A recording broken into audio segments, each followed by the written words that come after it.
What's up, YouTube? I'm John Little. So this is my first time ever trying to shoot a YouTube video at all, and if I'm looking wrong at the camera and keep looking at myself, it's because I've never done this before. But the big thing is, so there's a lot of stuff going around today. It is January the 3rd, I believe. Let me check my clock. Yeah, it's January the 3rd. And there's a lot of talk about war right now and stuff like that. And you know what? To get away from that, let's just talk some sports. And yes, right now I'm actually shooting a YouTube video at my job. And it's because it is completely empty in here, like completely empty. And it's just me, and people are probably looking at me in through the doors, in through the window, wondering who this guy is talking to. But I am talking to you guys of the YouTube world. So today we're gonna get away from the politics scene and stuff like that, and let's just talk some sports. And specifically for me, I love baseball. I've played baseball all my life. I played at Los Menanos Community College as a submarine pitcher, and I'm sure a lot of you guys out there who are community college, sorry about that. Some of you guys out there, community college is not really all that, but trust me, community college baseball is pretty fun, and I'm sure a lot of you guys out there have either played further than me or still playing or play professional baseball or little league and stuff like that. But if you guys are, keep playing. It's fun. Any sport's fun. Be an athlete and be with your teammates. It's great. But yeah, going into like baseball news. So the big thing this season has definitely been free agents. And, free agents is always going to be that,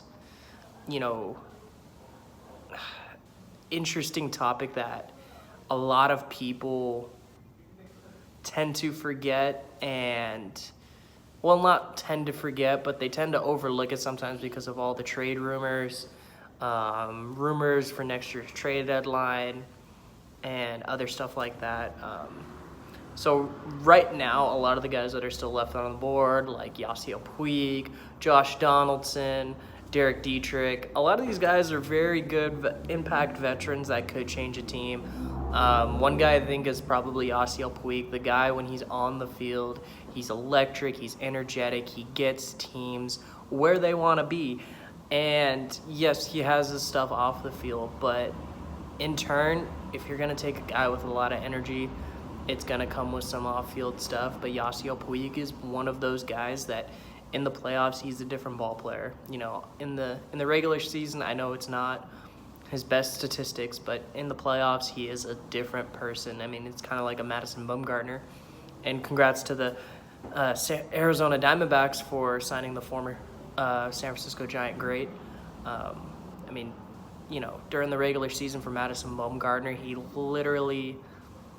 doesn't have the best numbers in the regular season. He has a mid-3 to low-3 ERA, but when you put him in a postseason game, when you start him, by the snap of a finger, he's a different guy, and he's legendary, and he's a very, very, very elite pitcher in the playoffs. And, with Puig, it's kind of the same way. He doesn't really have the best regular season numbers, but you put him in the postseason, he's pretty damn good.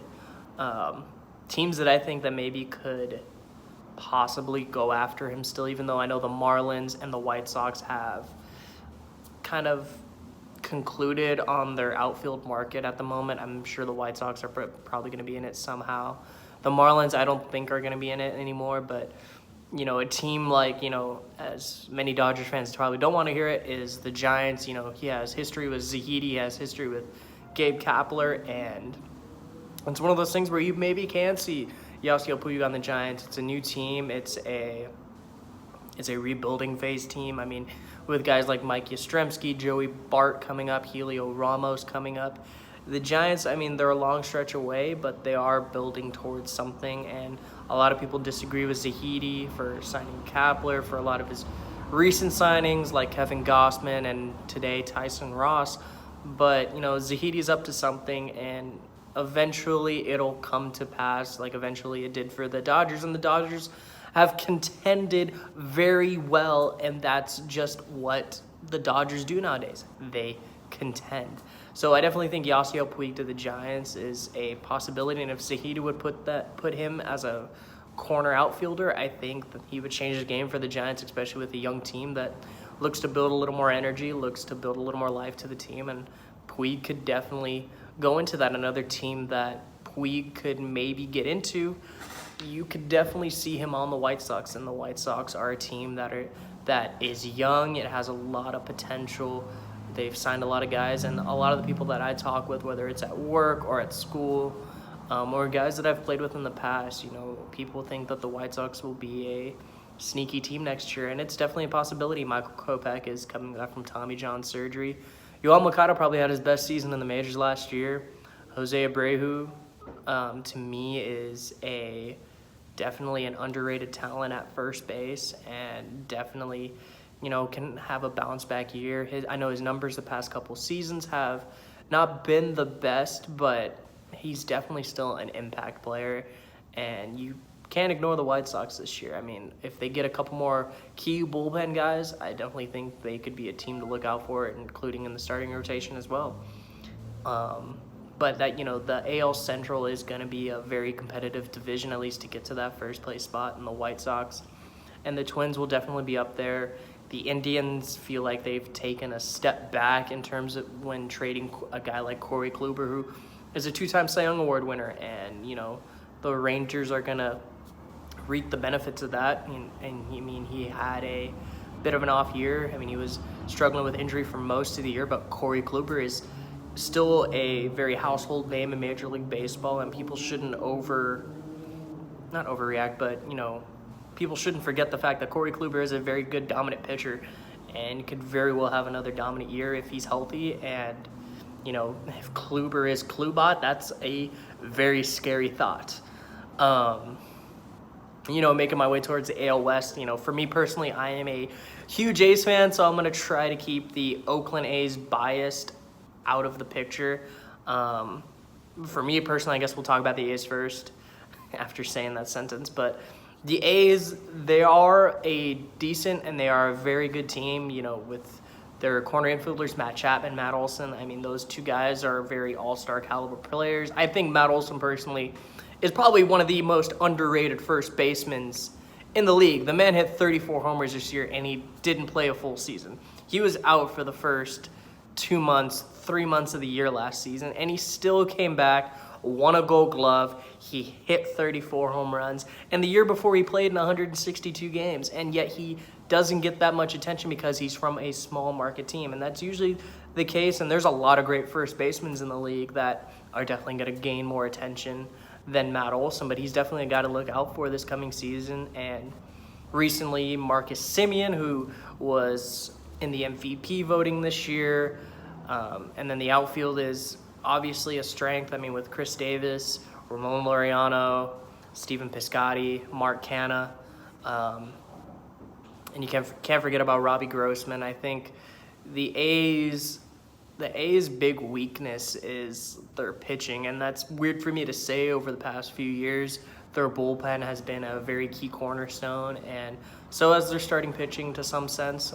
They've always been able to sign these underrated guys, and there's still a lot of time left in the off season, and they could still sign more guys, and it's just who's out there. I mean, the A's always seem to love to sign the aging veteran. Felix Hernandez could be a possibility, just like how they did with Brett Anderson.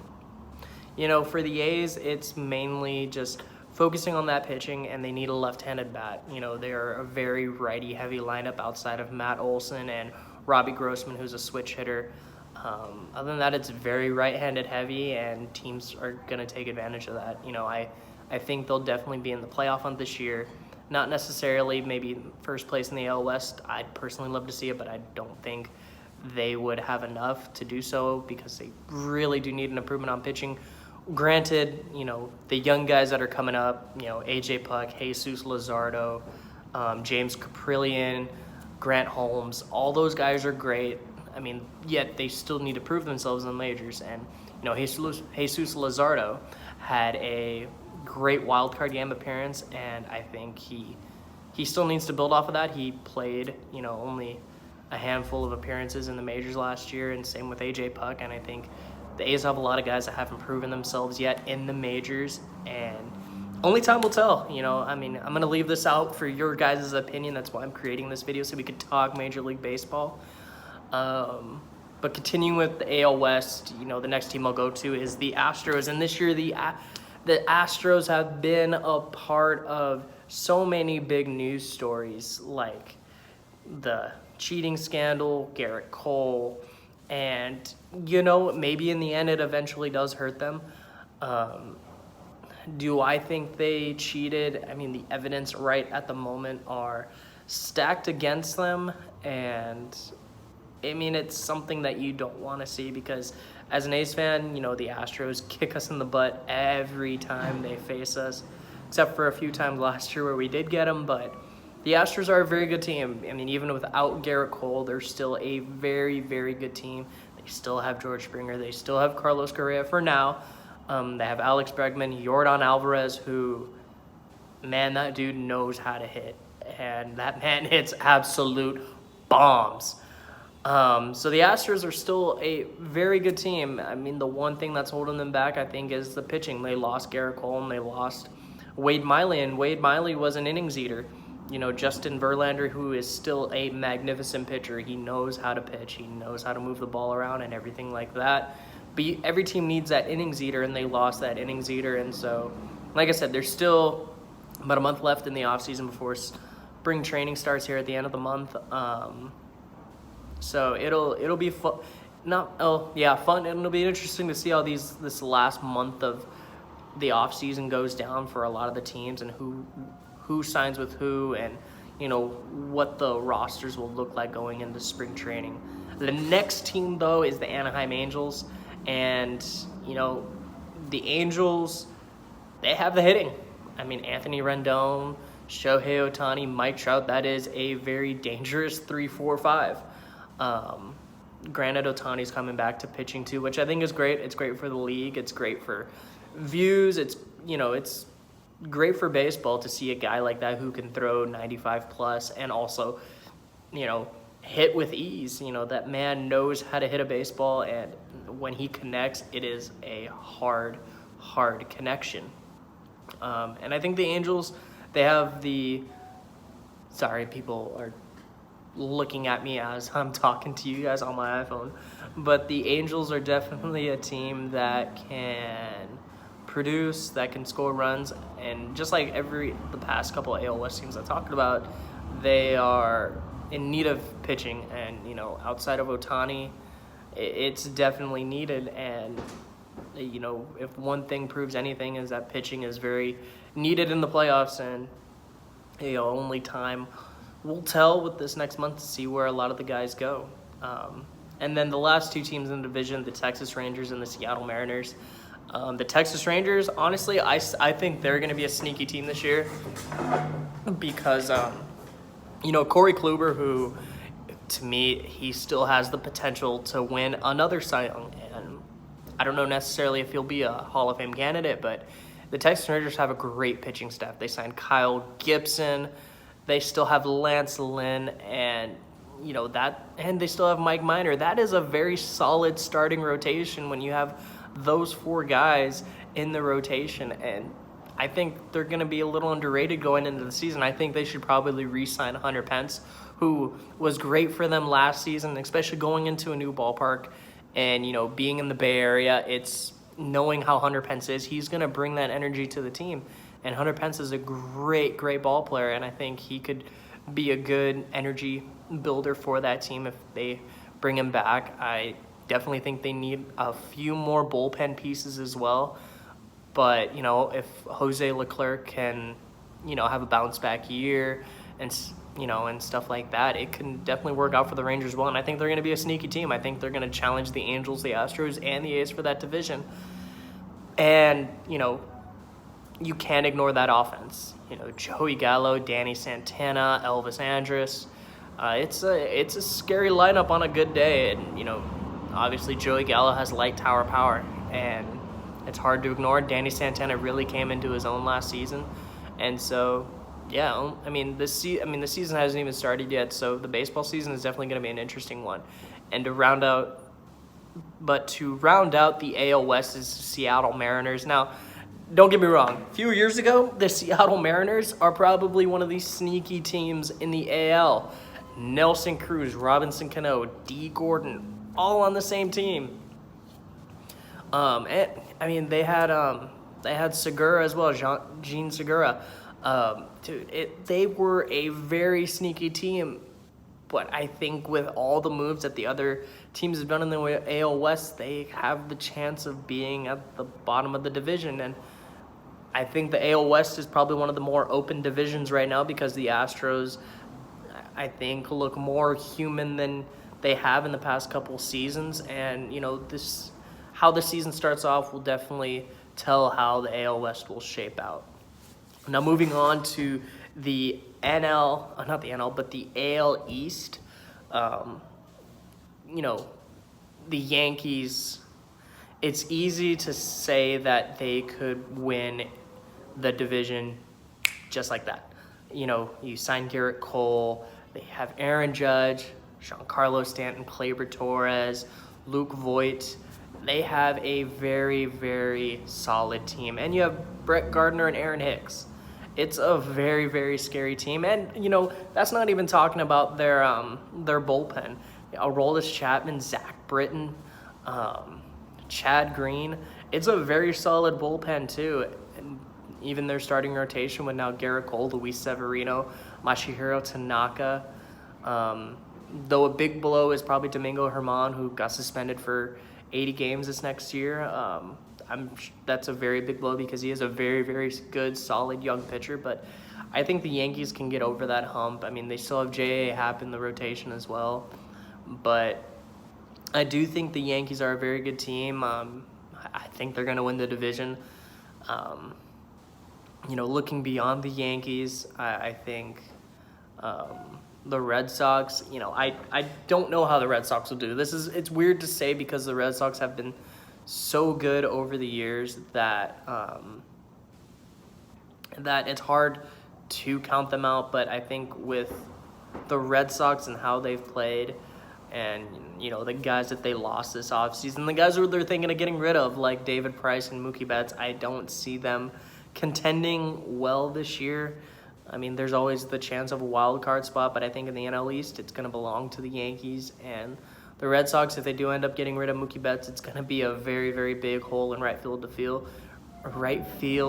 to fill. That's a mouthful. But, you can't just win with just JD Martinez, who, don't get me wrong, is an absolute maniac on the field. He's an absolute beast when it comes to hitting. But you can't do it just with JD. And, I know they don't just have just JD. They have Xander Bogaerts, who has proven himself as a great and elite shortstop, but you need more than those two guys to win it. And I think if they're going to get rid of David Price and Mookie Betts, it's not going to look well for them. And now, transitioning over to a very, very young team, and that's the Toronto Blue Jays. And the Toronto Blue Jays, man, I've given two sneaky teams. I guess my third sneaky team in the AL would have to be the Toronto Blue Jays.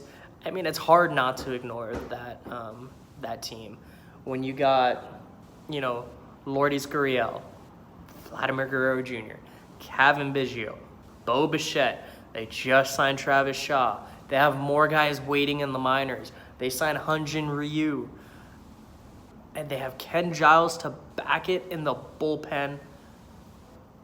The Blue Jays right now look like a solid team. Yes, they're all young, and yes, they have not proven themselves. And yes, Vladimir Guerrero Jr., not the best first season he's had.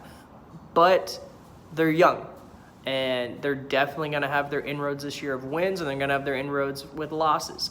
And I think it's going to be a 500 season for them. Do I think they're going to win the division? No. Like I said before, I think the Yankees, I'm gonna sound like Joe Buck, but the Yankees, I think, are going to win the division. With Toronto, it's just developing those young guys. If they develop the young guys, it's going to be a fun season to watch with the Toronto Blue Jays because, I mean, we've seen it this year that Vlad Biggio and Bo are going to be the trio to take the Toronto Blue Jays into the future. And I think it's going to be increasingly fun to watch those guys grow as a trio, as teammates. And a lot of them built kind of like a family mentality together in the minors. And I can't wait to watch. Now, with the Tampa Bay Rays, it's kind of weird because I compare the Tampa Bay Rays to the Oakland A's sometimes. I call them Oakland A's East, or you can technically call the A's Tampa Bay West. But they're both kind of the same team in a way, as where they don't sign big name guys, but they're going to compete. They're going to play hard. They're scrappy. Now, for me personally, I think they've suffered, 2 big losses this offseason when they traded Tommy Pham to the Padres. And who did they lose? I just had his name on the top of my head. I can't think of his name, but Avisail Garcia to the Brewers. I think those are 2 big losses because Avisail Garcia, who is a great hitter in his own right, and so is Tommy Pham. Those guys are great hitters, and they were impact hitters on a Tampa Bay team that shocked a lot of people. Not many people thought that they were going to contend at all, but they did. And I think those are big losses for them. Granted, I love Hunter Renfroe. Hunter Renfroe, I think, is, a great power hitter for the San Diego Padres. To be willing to trade him is very shocking, and also for the San Diego Padres to did Tommy Pham for him is shocking in his own right. And, Tampa Bay, I think, will still contend in the AL East, but ultimately, I think they need to make up for their losses of Tommy Pham and Avisail Garcia. Now, that brings me to the Baltimore Orioles. And, the Baltimore Orioles, it's kind of different to talk about with the Baltimore Orioles because a lot of people don't know anybody on the team. And, that kind of sounds like a Major League reference where no one knows the guys' names. But